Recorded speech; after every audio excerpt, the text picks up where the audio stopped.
was a peaceful day in northern Manitoba. Was really shattered about 40 years ago when a young boy fell into a raging river. And we had been on my friend and I had been on a missionary journey, and we had been working night and day, it seemed like, for almost a month.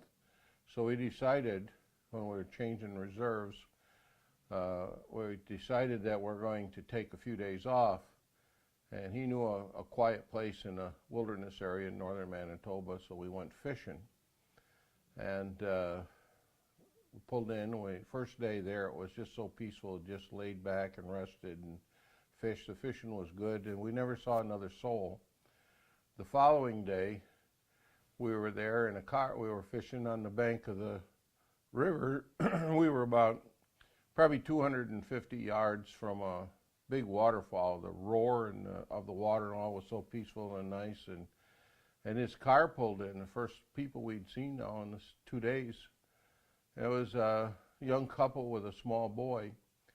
And you could tell they'd been drinking, and then they were fighting and swearing at each other and paying very little attention to the boy. And every once in a while they would scream at him to do this or that, or come over here and don't wander off. And then they would go back.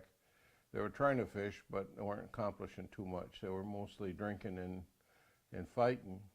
And I just happened to look up that way to see the little boy fall into this raging river. I mean, it was white water, boiling, and he fell into the thing when he was playing next to the water's edge, and he was swept downstream. I leaped out of my chair, dropped my fishbowl, jumped in, and when I could hardly hold my balance, the water was up to about my thighs, but it was splashing all over me. And I had just time enough when I got in the water, get my balance and reach out and grab him. I had one grab.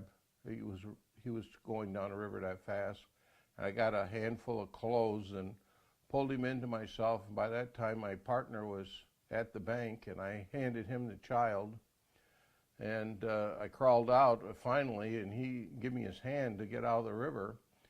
And just about that time, the parents come. Instead of saying, "How are you?" or hugging the boy, they started screaming at him, the dad, and said, "Didn't I tell you to stay away from that water?" and this and that. And they went on the way. They never said anything to me or my partner. Never said thank you or anything.